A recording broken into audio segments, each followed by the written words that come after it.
الأنبياء والمرسلين وعلى آله وأصحابه وسلم وبارك وسلم تسليما كثيرا. أما بعد،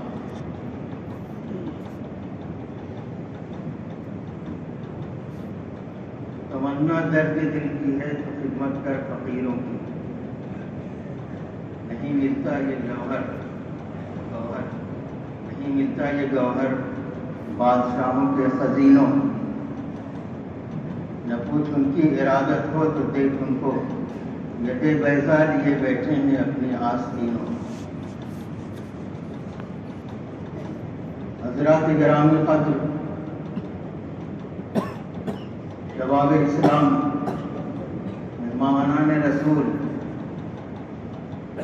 آپ سے خطاب کرنا بڑی سعادت کی بات ہے. ندوۃ العلماء جیسے ادارے کی مسجد میں آپ سے خطاب کرنا سعادت بھی ہے، ذمہ داری کی بھی بات ہے.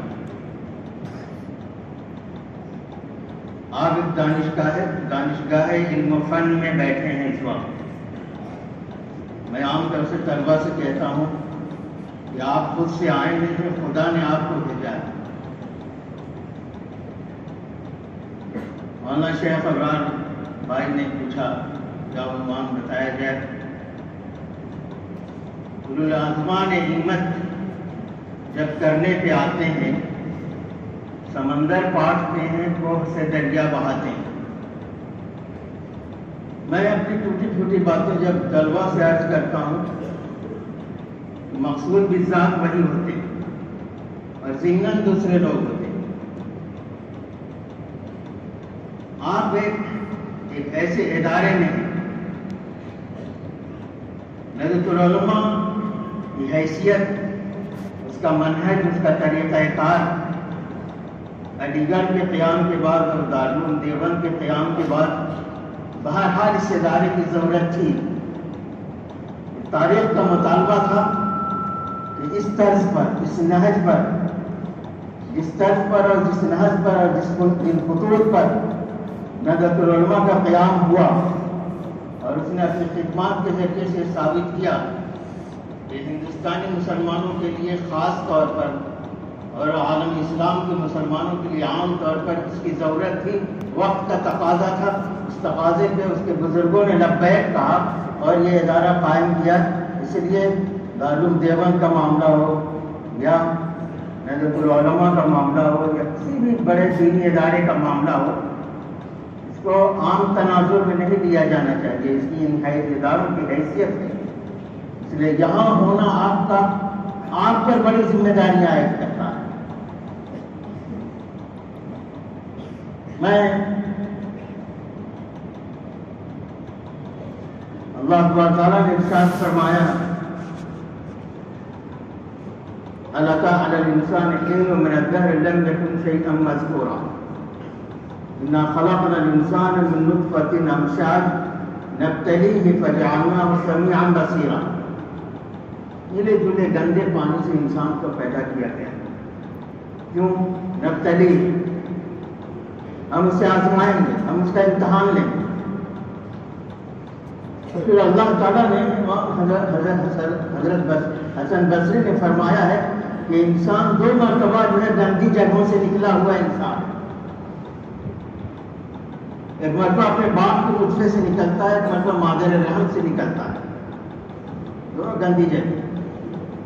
ان گندی جگہوں سے نکال کے انسان کو اللہ تعالیٰ اتنا اعزاز بخشا. حضرت مولانا علی میاں رحمۃ اللہ علیہ کی زبان میں اتنا خوبصورت بنایا انسان کو کہ اس سے زیادہ خوبصورت مخلوق کائنات میں کچھ بھی نہیں. سورہ تبارک میں فرمایا گیا، الذی خلق الموت والحیات لیبلوکم ایکم احسن عملا. یہ موت و زیست، یہ زندگی اور موت کا جو کاروبار ہے، یہ کیوں ہے؟ اللہ تعالیٰ نے دیکھنا چاہتا ہے کہ تمہیں اچھا عمل کرنے والا، سب سے اچھا عمل کرنے والا کون ہے. یہ ابتلا، یہ امتحان کا تصور ہی ہمارے سامنے علم کو لاتا ہے، تعلیم کو لاتا ہے، معلم کو لاتا ہے. اور نصاب تعلیم کو لاتا ہے، 4 چیزوں کو ہمارے سامنے لاتا ہے۔ جب امتحان کی بات آتی ہے تو آپ فطری طور پہ سوال کرتے ہیں ہم کیا پڑھیں، کیا پڑھ کر امتحان دینا ہے؟ تو اللہ تعالیٰ سے اس نے دعا مانگی بندے نے، آپ ہمارا امتحان لے رہے ہیں، ایک تو نصاب تعلیم چاہیے، اور یہ ٹیڑھی میڑھی راہوں کے درمیان ایک صراط مستقیم ہے جو منزل تک پہنچتا ہے۔ ان ھذا صراط مستقیم فاتبعوہ ولا تتبعوا السبل۔ صراط مستقیم ایک راستہ ہے اور اس کے علاوہ بہت ساری راہیں ہیں، اس لیے یہاں جمع استعمال کیا گیا ہے۔ ولا تتبعوا السبل، جو مختلف راہیں ہیں ان کی اتباع اور پیروی نہیں کرنا ہے۔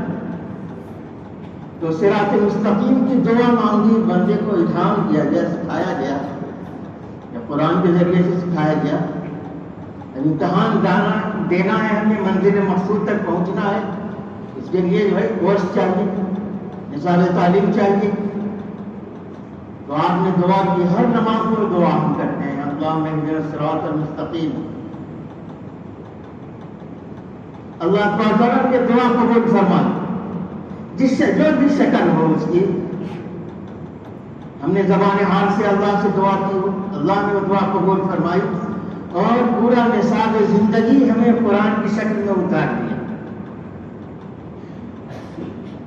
پھر ہم نے اپنی دعا کو اسی میں بس نہیں کیا، آگے ہم نے کہا صراط الذین انعمت علیہم غیر المغضوب علیہم ولا الضالین۔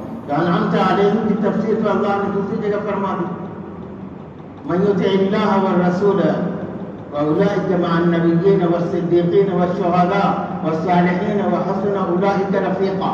یہ صراط مستقیم کی تفسیر ہے۔ 4 گروہوں کا ذکر کیا اللہ، ان کے ساتھ آپ کا انشاءاللہ، ان کے ساتھ آپ جنت الفردوس میں ہوں۔ نبیین، صدیقین، شہداء، صالحین، حقیقت میں بظاہر کے 4 گروپ ہیں، مگر حقیقت میں 2 گروپ ہیں، اور ان 2 گروپوں سے علم اور عمل ثابت ہوتا ہے۔ ایک نبیین کا گروپ ہے، نبیین کی جمع ہے، انبیاء کی جمع، خبر دینے والے کہتے ہیں، میسنجر ہے، پیغامبر ہے۔ اور صدیق وہ ہے، فعیل کا صیغہ ہے، آپ جانتے ہیں یہ مبالغے کا صیغہ ہے، حد سے زیادہ سچائی پر ایمان لانے والا، حد سے زیادہ تصدیق کرنے والا، کوئی غور فکر نہیں کرنا، نبی کی زبان سے بات نکل رہی ہے تو کچھ نہیں سوچنا، یہ نبی اللہ کا فرستادہ ہے۔ کہا گیا کہ شام راتوں رات لمحوں کے اندر اسراء اور معراج کا سفر ہوا، لوگوں نے مذاق اڑایا، کافروں نے مذاق اڑایا، صدیق اکبر نے سنا، اس وقت صدیق شاید نہیں تھے، سنا، اللہ کے رسول فرماتے ہیں اس میں حیرت کی کیا بات ہے؟ تو صدیق کا لقب آپ کو عطا کیا گیا۔ صدیق کیا ہے؟ اس نبوت کے خبر دینے والی کی تصدیق کرنے والا۔ تو آپ جانتے ہیں کہ خبر بھی کا تعلق علم سے ہے، اور خبر کی تصدیق کرنے والے کا تعلق علم سے ہے، تو نبی اصل ہوا اور صدیق اس کا تابع ہوا۔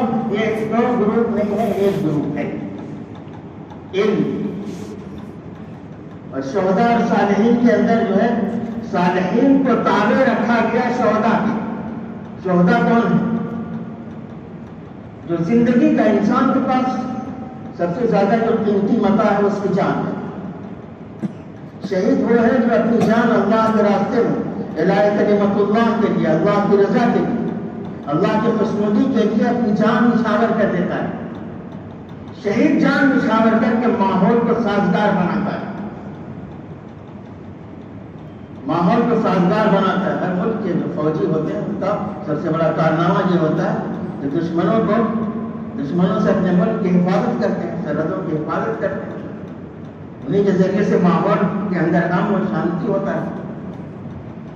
تو شہید کا کام کیا ہے؟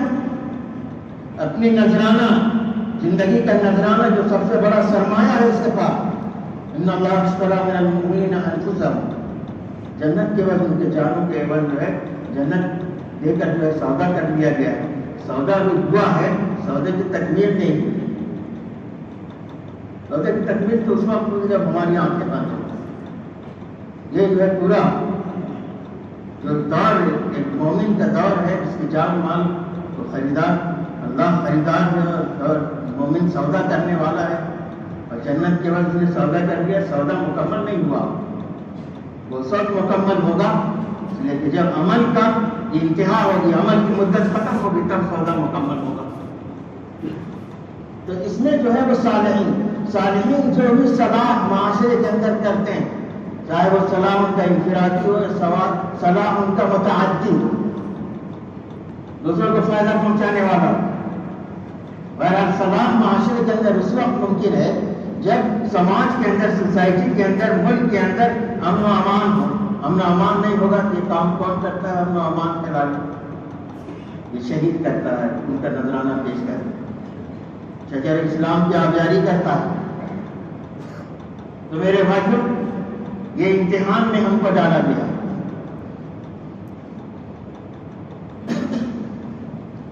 اس امتحان میں ہمیں کامیابی سے ہمکنار ہونا ہے. اس کے بعد اللہ نے مزید عنایت کیا فرمائی؟ اس نے صرف یہ نہیں کیا کہ کتاب اتار اور یک بیت کتاب اتار. یہ کتاب تو واحد کتاب ہے اسی قرآن کریم جو بیٹھ کے پڑھنے کی تو نہیں ہے, پڑھنا چاہیے. درس کی مسند کے اندر نقطہ آفرینیاں کرنے والی کتاب نہیں, یہ عمل کے ساتھ چلنے والی کتاب. میدان عمل میں اتر کے آپ کو قرآن جگہ جگہ کھڑی ہو کر آواز بڑی جو ہے قرآن کتاب آواز لگائے گی اور رہنمائی کرے گی آپ کی. تو یہ وہ کتاب ہے, اس لیے اس کو 23 سال کے عرصے میں اس کے نزول کو مکمل کیا گیا. تو اللہ نے مزید عنایت کے فرمائی ہمارے ساتھ, انسانوں کے ساتھ, کہ اس نے صرف کتاب ہدایت نہیں اتاری بلکہ چونکہ ہم نے اپنے دعا کے اندر یہ بھی کہا تھا, انسان کی فطرت میں یہ بات ہے کہ آپ کوئی ایسا انسانہ کام کرنے کے لیے اس کو کہیے جو جس کا کوئی نمونہ وہ اپنی زندگی میں نہ پاتا ہو, کوئی آئیڈیل ہو, کوئی ماڈل نہ دیکھتا ہو. وہ کہتا ہے یار کیسے کروں, کوئی ذرا سا کوئی ماڈل ہوتا, کوئی نمونہ ہوتا.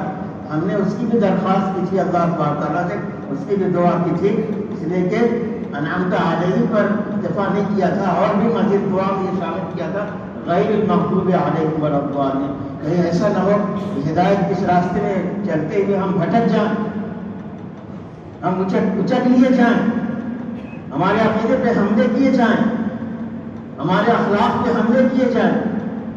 اس نے کہا کہ ان لوگوں کے راستے سے ہمیں بچانا جن پر تیرا غضب نازل ہوا اور جو تیرے راستے سے بھٹک گئے.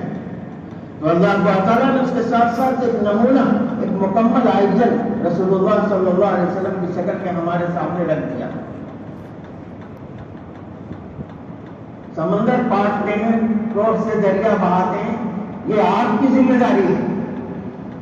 اس لیے میں اس تناظر میں رسول اللہ صلی اللہ علیہ وسلم کو جس مقصد کے لیے, آپ کا جو مقصد بعثت ہے وہی ہمارا مقصد زندگی ہے, وہی ہمارا کام کا بھی مقصد ہے. جو بات رسول اللہ صلی اللہ علیہ وسلم کو فرمائی گئی وہ سب کی سب تبعاً امتی ہونے کی حیثیت ہے. اور میں آج جس طبقے سے تعلق رکھنے کے لیے, تیار ہونے کے لیے اس کیمیاگر ادارے کے اندر آپ آئیں, ان کو تو میں امت صغرا, امت کبرا کا ایک چھوٹی امت میں تصور کرتا ہوں. اس نام سے میں یاد کرتا ہوں کہ آپ اس امت مسلمہ جو امت کبرا ہے اس کا ایک امت صغرا ہے جس میں خصوصی انعامات میں اللہ کے اور خصوصی ذمہ داری ڈالی گئی ہے, اس سے آپ کا تعلق. اس تناظر میں میں آپ کے سامنے چاہتا ہوں کہ ایک مرتبہ ان مقاصد بعثت, عام طور پہ ہمارے واعظین جب مقصد بعثت کا ذکر کرتے ہیں وَالَّذِي بَعَثَ فِي الْأُمِّيِّينَ رَسُولًا, دراصل فرق کے ساتھ 3 جگہوں پہ قرآن کریم کے اندر آیا, اس کا ذکر کرتے ہیں. اس میں 4 مقاصد آپ کے بیان کیے گئے. يُعَلِّمُهُمُ الْكِتَابَ وَالْحِكْمَةَ وَيُزَكِّيهِمْ, کتاب کی تعلیم اور حکمت کی تعلیم, حکمت سے اور سنت مراد ہے یا اخلاق مراد ہے, بات ایک. اور تزکیہ نفس, لیکن لیکن پرانی آیات کو آپ جمع کیجیے بادل نظر مطلب آپ زیادہ گہرائی میں جانے کی ضرورت ہے. تو آپ دیکھیں گے کہ مقاصد بعثت کی تعداد میں 15-20 کے قریب پہنچ گئی. اِنَّا أَرْسَلْنَا إِلَيْكُمْ رَسُولًا شَاهِدًا كَمَا أَرْسَلْنَا إِنَّا أَرْسَلْنَاكَ شَاهِدًا وَمُبَشِّرًا وَنَذِيرًا وَدَاعِيًا إِلَى اللَّهِ بِإِذْنِهِ وَسِرَاجًا مُنِيرًا. اس میں 4 مقاصد بعثت بیان کیے گئے. آپ کو شاہد بنایا گیا, پوری انسانیت کے لیے حق کی گواہی دینے والا بنا کر آپ کو بھیجا گیا. آپ کو مبشر بنا گیا, جو ہمارے صالحات کریں, جو دین کو قبول کریں, جو اللہ واحد پر ایمان لائیں اور ہمارے صالحات کریں, جنت والے اعمال کریں, ان کو خوشخبری سنانا یہ نبی کی ذمہ داری بتائی ہے. اور غلط کام کرنے والوں, خدا کے باغی بندوں, خدا کے نافرمان بندوں کو الٹیمیٹم دینا, انہیں خبردار کرنا, یہ آپ کے مقاصد بعثت میں سے. اور داعی بنا کر آپ کو بھیجا گیا, اور سراج منیر, سراج وقاص بنا کر آپ کو بھیجا گیا. یہ آسمان میں جو سورج چمکتا ہوا آپ دیکھتے ہیں, اس کے فوائد پر اگر آپ غور کریں, سینکڑوں فوائد آپ کے سامنے آئیں گے. یہ تو مادی سورج ہے. حضور صلی اللہ علیہ وسلم کو سراج الوقاجہ کہا گیا, سراج المنیرہ کہا گیا. یہ روحانی سورج ہے, یہ روحانی سورج ہے. اس سورہ آغاز کی آیت کے اندر فرمایا گیا الذین یتبعون الرسول النبی الأمی الذی یجدونہ مکتوبا عندهم فی التوراۃ والانجیل یأمرهم بالمعروف وینہاہم عن المنکر ویحل لهم الطیبات ویحرم علیہم الخبائث وَيَضَعُ عَنْهُمْ إِصْرَهُمْ وَالْأَغْلَالَ الَّتِي كَانَتْ عَلَيْهِمْ. امر بالمعروف یہ نبی کے بڑے فرائض میں سے. نہی عن المنکر, نبی کی بعثت اور مقاصد بعثت میں سے. اور پاکیزہ چیزوں کو حلال کرنا اور حرام اور ناپاک چیزوں کو حرام کرنا. اور وہ بیڑیاں جو سابقہ امتوں نے اپنی قوموں پر ڈال رکھی تھی, یعنی دین الہی کے علاوہ جو خرافات ہیں, جو بدعات ہیں, جو باطل چیزیں ہیں, جو قوموں کے اندر پیدا ہو جاتی ہیں, ان چیزوں کو نبی کی ذمہ داری قرار دی گئی کہ وہ امت مسلمہ سے ان بیڑیوں کو اور ان چیزوں کو اور ان پابندیوں کو ہٹانے کا کام کرتے ہیں. اس تناظر میں اس کے بعد اس امت اب تمام وہ ساری ذمہ داریاں, میں آپ سے کہہ رہا تھا, وہ ساری ذمہ داریاں, وہ سارے مقاصد بعثت جس کے لیے نبی خاتم الانبیاء محسن انسانیت صلی اللہ علیہ وسلم کو مبعوث فرمایا گیا, وہ سب کا سب تبعاً ہر امتی پر, ہر فرد پر, امت مسلمہ کے ہر فرد پر وہ ذمہ داری آئی. اس لیے اس کی ضرورت تو نہیں تھی کہ اللہ تعالیٰ الگ سے ہمیں خطاب فرمائے, لیکن اس نے خطاب فرمایا کنتم خیر امت اخرجت للناس تأمرون بالمعروف وتنہون عن المنکر وتؤمنون باللہ. اور اس کے بعد یہ فرمایا پوری امت بہرحال یہ کام جتنا بھی ضروری کیوں نہ ہو, پوری امت یہ کام نہیں کر سکتی. نہ اس امت کے مصلحت میں یہ چیز اس کی حکمت اور مصلحت کے مطابق ہوگی کہ پوری امت جو ہے وہ دعوت کا کام کرنے کے لیے گھر بار چھوڑ دے, پوری امت نہیں کر سکتی. اس لیے فرمایا گیا وَلْتَكُن مِّنكُمْ أُمَّةٌ يَدْعُونَ إِلَى الْخَيْرِ يَأْمُرُونَ بِالْمَعْرُوفِ وَيَنْهَوْنَ عَنِ الْمُنكَرِ. یہ ہے امت صغریٰ. اس امت کبریٰ میں سے ایک امت ایسی ہونی چاہیے جو بہرحال یہ کام کرے, ہر علاقے سے کچھ لوگ اٹھیں, ہر شہر سے کچھ لوگ اٹھیں, ہر ملک سے کچھ لوگ اٹھیں, یہ کام کریں. حضور صلی اللہ علیہ وسلم کی بعثت میں ایک بہت اہم آیت جو بتائی گئی تھی وہ یہ تھی وَالَّذِي أَرْسَلَ رَسُولَهُ بِالْهُدَىٰ وَدِينِ الْحَقِّ لِيُظْهِرَهُ عَلَى الدِّينِ كُلِّهِ. آپ عربی کے طالب علم ہیں, آپ جانتے ہیں کہ دین میں الاسلام نام کے جنس کا ہے. ہر نوع, ہر جنس کے نام سے جو دین دنیا کے اندر پایا جاتا ہے, ان تمام ادیان پر غلبہ حاصل کرنا اس دین کے بنیادی مقاصد میں سے ہے. حضور صلی اللہ علیہ وسلم نے اپنی حیات مبارکہ کے اندر ایک بے مثال امت تو تیار کر دی جس کو صحابہ کرام کے نام سے ہم جانتے ہیں, لیکن اللہ کے رسول صلی اللہ علیہ وسلم نے بہرحال جزیرۃ العرب میں اسلام کا ڈنکا بجا دیا، اسلام کا جھنڈا لہرانے لگا، لیکن جزیرۃ العرب کے بعد کام کا آغاز بھی آپ نے فرما دیا۔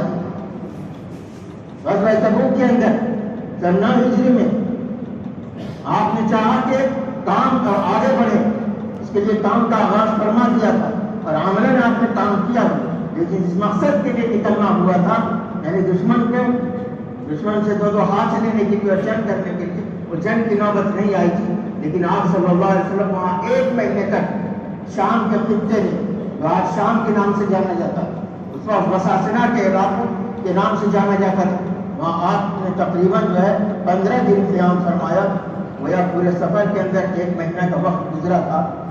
15 دن قیام فرما کے وہاں کے لوگوں سے آپ کے درمیان آپ نے دعوتی کام کیا، اور اس وقت اسلام کی یا تو جھولی میں آئے، اسلام کے دامن میں آپ کے آ کے انہوں نے پناہ دیا، یا پھر اسلام کے ساتھ معاہدہ کر کے انہوں نے غیر جانبدار رہنے کا حق قبول کیا۔ بہرحال حضور صلی اللہ علیہ وسلم کے زمانے میں عالمگیر طور پہ جو ہے وہ دین دنیا میں غالب نہیں آیا، جزیرۃ العرب میں غالب آ چکا تھا صحابہ کرام کے ذریعے سے، خاص طور سے خلفائے راشدین کے زمانے میں ان کے اندر جو ہے پھیلاؤ ہوا، اور پھر آپ نے دیکھا کہ وہ وقت آیا بنی امیہ کے دور میں کہ اسلام جو ہے ادھر مشرق میں ہندوستان تک اور ادھر مغرب میں جو ہے افریقہ کے ساحلوں تک جو ہے جا پہنچا، اور اس طرح سے جو ہے اس دین کو اللہ تبارک تعالیٰ نے دنیا کے ادیان پر غالب کرنے کی ذمہ داری اس امت پر عائد ہوتی ہے، اور ہنوز ہم سے مطالبہ ہے اس بات کا کہ ہم اس دین کے حوالے سے اپنے آپ کو تیار کریں۔ میرے بھائیوں، وہ انسان جس کے بارے میں شروع میں نے اشارہ کیا، وہ اس انسان کو اللہ تعالیٰ نے یہ امتحان کے لیے ہمیں اور آپ کو اس دنیا کے اندر بھیجا گیا ہے، اور یہ بالکل اس کی فطرت کے مطابق ہے جس کا امتحان لیا جائے۔ کیوں؟ اس لیے کہ اللہ تعالیٰ نے صرف انسانوں کو اور جنات کو قوت ارادی عطا فرمائی، اس کو آزادی دی ہے، چاہے وہ خیر کو اختیار کرے چاہے وہ شر کو اختیار کرے۔ اس کے علاوہ کسی مخلوق کو دنیا کے اندر کی آزادی نہیں دی گئی، فطری طور پر ان کو پابند بنائے گئے۔ آپ نے دنیا میں کبھی جو ہے کسی گدھے کو نہیں دیکھا ہوگا کہ گھاس کے بجائے کل سے وہ گوشت کھانے لگے۔ آپ نے کسی شیر کو نہیں دیکھا ہوگا کہ وہ جو ہے گوشت کے بجائے جو ہے وہ گھاس کھانے لگے۔ ان کی فطرت کے اندر جو چیز ودیت کی گئی ہے اسی کے مطابق وہ کام کرتے ہیں۔ انسان تنہا ایسی مخلوق ہے جس کو اللہ تعالیٰ نے قوت ارادی، ولنگ پاور اس کو دی ہے، اس کو آزادی کا اختیار دیا ہے، چاہے وہ اچھے راستے پہ چل سکتا ہے چاہے تو برے راستے کا اختیار کر سکتا ہے۔ یہ امتحان ہے، اور اسی کا نام امتحان ہے۔ غیر امتحان میں آپ کو مجبور کر دیا جائے یہی جواب لکھنا ہے، پھر وہ امتحان کہاں ہو؟ آپ کو مجبور کر دیا جائے کہ یہی جواب لکھنا ہے، آپ کو آزادی ہے، آپ چاہے اس میں غلط لکھیں چاہے اس میں جو ہے صحیح جواب لکھیں۔ انسان کو اللہ تعالیٰ نے ایسی فطرت کے ساتھ، یہ مخلوق ایسی مخلوق ہے، اس کے اندر شیطان بھی ہے، اس کے اندر فرشتہ بھی ہے، اس کے اندر بہیمی صفات بھی ہیں اور اس کے اندر ملکوتی صفات بھی ہیں۔ وہ چاہے تو ملکوتی صفات کی ترقی کر کے وہ جبریل کو پیچھے چھوڑ سکتا، صرف مقام نبوت میں وہ نہیں پا سکتا، اس کے علاوہ دنیا میں ہر چیز کو وہ حاصل کر سکتا۔ اور اگر انسان کے اندر شیطانیت پیدا ہو جائے، بہیمیت کی صفت جو ہے ترقی کرنے لگے، تو وہ جو ہے بڑے بڑے شیطانوں کو پیچھے چھوڑ دیتا ہے۔ پھر وہ کام کرتا ہے جو دنیا میں درندے نہیں کرتے، دنیا میں چیتے نہیں کرتے، دنیا میں سور اور بلی جو کام نہیں کرتے وہ انسان کرتا ہے۔ یہ بھی امتحان ہے، کس بات کا امتحان؟ یہ میں نے کہا کہ ایسے ادارے میں آپ ہیں جہاں کیمیا گری ہوتی ہے، کیمیا کیمسٹری کے بارے میں آپ نے پڑھا ہوگا، جو جدید اداروں سے جو طلباء ہیں پڑھائی ہوگا، مگر کم از کم آپ نے بھی کیمیا گری کے بارے میں سنا ہوگا۔ کیمیا کیا ہے؟ یاد پڑتا ہے یا قرات الرشدہ کہ کسی حصے میں جو ہے غالباً 2 حصے میں کیمیا میں مضمون پڑھا تھا، کیا اور سمجھ میں آتا ہے اس پر کہ کیا بات کہی گئی. کیمیا کے بارے میں کہا جاتا ہے کہ تانبا کو سونا بنانے کا فن، formula to make gold from copper. تانبا سے سونا بنانے کا فن جو ہے یہ کیمیا گری کہلاتا ہے. ہم جس تناظر میں ہیں، ہم جس ماحول میں ہیں، ہم جو سیکھنے کے لیے آئے ہیں، ہمیں جو سیکھنا چاہیے، ہمیں جو کرنا ہے مستقبل میں، اس کے لیے جو ہے اس تناظر میں کہا جائے تو یہ کہا جا سکتا ہے کہ اعلان کلمت اللہ کے لیے راہ حق کے مسافروں کو اور مجاہدوں کو ابتلا و آزمائش کے بھٹیوں سے گزر کر اپنے نفس کا تجزیہ کرنا، اپنے نفس کو کنزل بنانا، آزمائشوں کے بھٹیوں سے گزر کر اپنے نفس کو کنزل بنانا، سونا بنانا، یہ ہے کیمیا ہے. یہ کام آپ کو کرنا ہے اور اس کام کے لیے آپ آئے ہیں. انسان اگر غیر انسان معاش بھی ہے، معاش کی بھی بڑی اہمیت ہے. ہم بغیر کھائے پیے تو نہیں رہ سکتے نا، اس کی الگ اہمیت ہے. اور اس کے بڑھ کے اہمیت کیا ہو سکتی ہے؟ حضور نے قرآن نے ہمیں جو دعا سکھائی ہے، ربنا آتنا فی الدنیا حسنہ وفی الآخرۃ حسنہ، اس میں جو دنیائی کو مقدم کیا گیا، اس لیے کھانا تو ضروری ہے، لیکن مقصد زندگی کی بات کر رہا ہوں. آپ کا ٹارگیٹ کیا ہونا چاہیے؟ آپ کا مطمع زندگی کیا ہونا چاہیے؟ آپ کا نصب العین کیا ہونا چاہیے؟ میں عام لوگوں سے خطاب نہیں کر رہا ہوں، میں خاص لوگوں سے خطاب کر رہا ہوں. کل مستقبل کے آپ بڑے بڑے مضبوط ستون بننے والے ہیں. امت کی امیدیں آپ سے وابستہ ہیں. پوری امت مسلمہ آپ کو دیکھتی ہے، بلکہ پوری دنیا انسانیت آپ کو دیکھتی ہے. یہ جو حالات ہیں نا، اس سے گھبرانے کی تو کوئی ضرورت نہیں. اس طرح کے حالات سے مزید ہمارے اندر ہمارے عزائم پختہ ہونے چاہیے، ہمارے اندر جو جذبہ کو پروان چڑھنا چاہیے. یہ حالات کیا ہے؟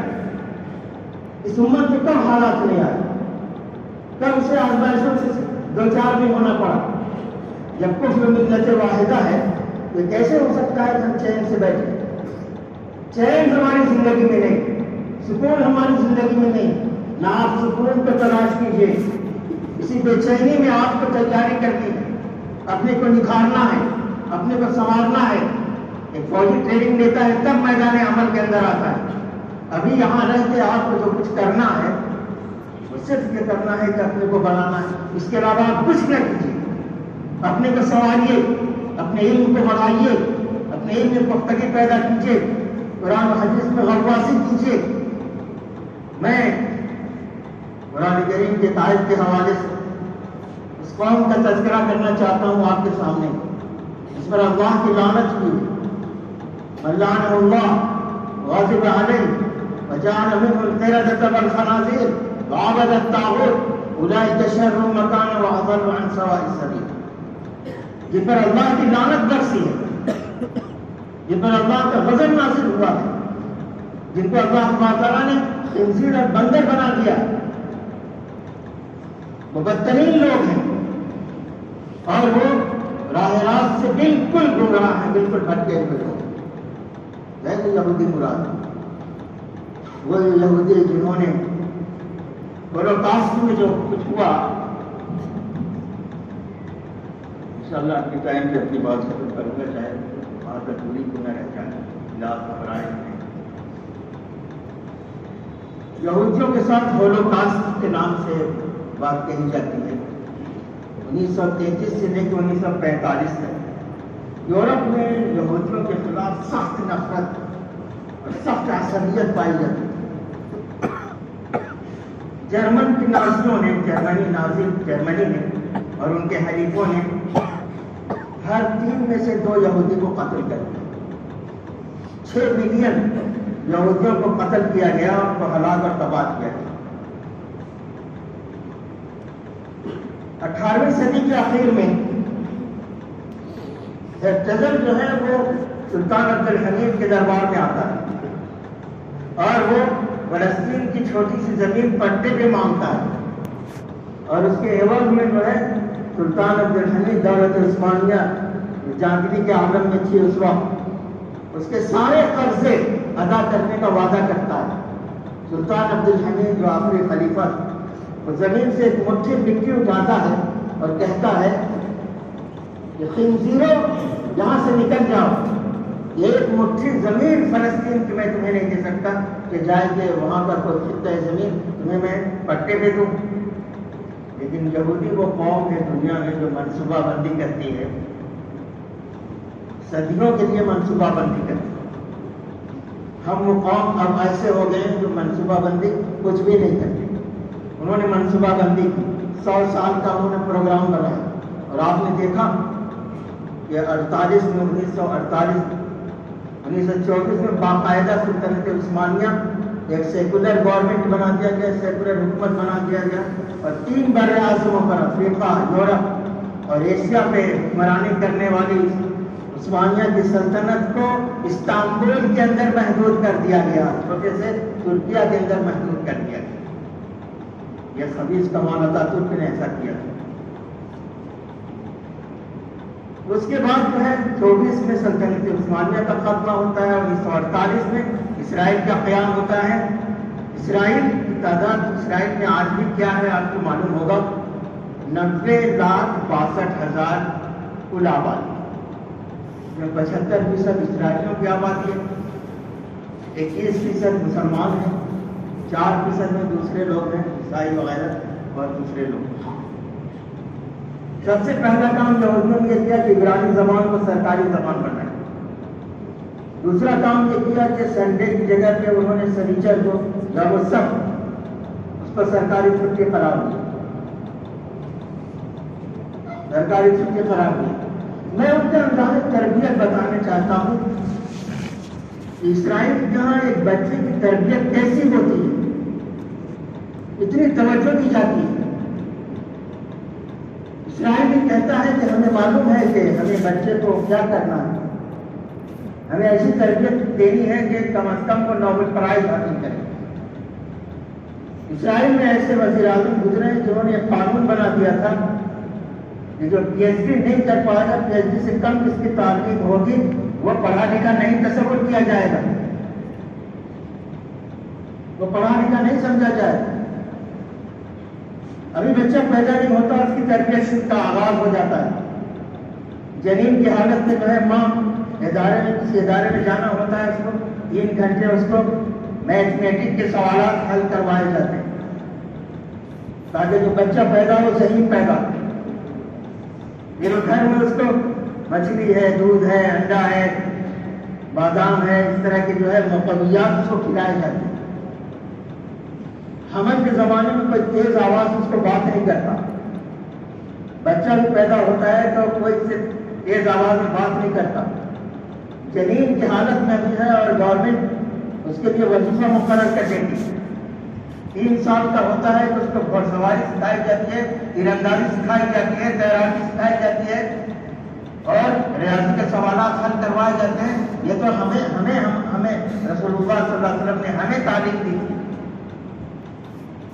6 سال میں اسکول میں پہنچتا ہے، ٹینڈر گارڈن 6 سال میں پہنچتا ہے، جیسے 5,000 جو ہے ٹینڈر گارڈن جو ہے وہ جیسے ششو مندر یہاں RSS والوں کا ہے نا، اسی انداز کا ہوتا ہے یہودیوں کا بچوں کی تعلیم کا ایک سے لے کے جو ہے وہ میٹرک تک جو ہے ان کا نظام تعلیم ہے۔ ان کا بینک بھی ہوتا ہے، وہ بینک ان کو جو ہے بزنس کی تعلیم جو ہے 3 کلاس سے دیتی ہے، اور 6 میں بچہ پہنچتا ہے اسے 5,000 دیا جاتا ہے اور اسے کہا جاتا ہے 10,000 کما کر دکھاؤ۔ تو بچہ جو ہے وہ 7,000 کماتا ہے، اس کو فیلئر قرار دیا جاتا ہے اور اسے مجبور کیا جاتا ہے کہ وہ الگ سے جو ہے کوچنگ کرے، الگ سے کلاسیں لے، اور اگلے سال وہ 7ویں میں پہنچتا ہے تو وہ 5,000 کا 16,000 کما کر دکھاتا ہے۔ اب اسے کہا جاتا ہے کہ تم جو ہے سچے اور پکے یہودی بن گئے، اب تمہارا داخلہ میٹرک میں ہوگا اور تم وہاں جو ہے میٹرک میں سائنس کے علاوہ کوئی اور سبجیکٹ وہ نہیں لے سکتا، سائنس کا سبجیکٹ لیتا ہے۔ جب وہ میٹرک میں پہنچتا ہے تو بچہ پہلی بار چپس اور پیپسی اور چاکلیٹ استعمال کرتا ہے، پہلی بار اور جب اس کے والدین کو پتہ چلتا ہے اس کی اتنی ڈانٹ پڑتی ہے کہ اس کا یہ استعمال ہے پہلی اور آخری بات ہوتا ہے. اور پھر وہ جیسے پرائمری میں جو ہے وہ بادام اور کھجور اپنے جیب میں رکھ کر کے جایا کرتا تھا، ویسی جو ہے وہ اپنے جیب میں جو ہے کھجور اور بادام کے علاوہ کوئی دوسری چیز استعمال نہیں کرتا. پڑھنے کے بعد جو ہے وہ کیلیفورنیا کے یونیورسٹی کے اندر وہ بھیجا جاتا ہے. یہودی بچوں کے بارے میں یہ رپورٹ ہے کہ کیلیفورنیا کے بچوں سے 6 گنا زیادہ ذہین ہوتے ہیں یہودی بچے. یہ ذہین ہونا اللہ کی طرف سے نہیں، قدرتی چیز نہیں، بلکہ وہ پریکٹس تو کروائی جاتی ہے اس کے نتیجے میں، اس کی انرجی کو استعمال کروایا جاتا ہے، اس کے برین سے جو کام کیا جاتا ہے اس کو یہ ان کا برین پڑتا ہے. یہ نہ سمجھے گا کہ یہود بہت ذہین قوم ہے، یہ بات غلط ہے، غلط ہے. یہ بات وہ ذہین قوم اس لیے ہے سود خوری کرتے کرتے اس میدان میں مطاف ہو گئے ہیں.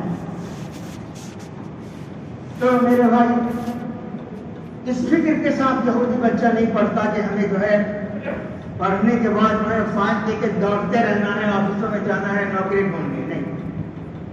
یہودیوں کا جو بینک ہے ان کو بلا قدر دنیا کو سود در سود کی لعنت میں گرفتار کرنے والے یہودی اپنے بچوں کو بلا قرضہ بلا مدت کے وہ قرض دیتے ہیں اور اسے کہتے ہیں کہ تم جو ہے کوئی تخلیق کار بزنس کرو، تم اپنی سوچ استعمال کرو اور بزنس کرو. یہ بچہ جس کی طرف میں اشارہ کر رہا ہوں وہ اپنے ساتھیوں کو جمع کرتا ہے اور نیوکلیئر بم تیار کرنے کی کوشش کرتا ہے اور وہ تیار کرتا ہے. اور چنانچہ اسرائیل جو ہے دنیا کی طاقتور ملکوں میں ہے، طاقتور ملکوں میں معاشی اعتبار سے 35ویں نمبر پہ اور بعض حیثیتوں سے جو ہے کل جو ہے میں نے آپ کو بتایا کہ 90 لاکھ کی آبادی ہے. وہاں 45 یونیورسٹیاں ہیں، اس میں 3 یونیورسٹیاں دنیا کی 100 یونیورسٹی ٹاپر یونیورسٹیوں میں 3 یونیورسٹیاں جو یہودیوں کی ہیں، اسرائیل کی ہے. اور 80% نوبل پرائز آج تک انہوں نے حاصل کیا.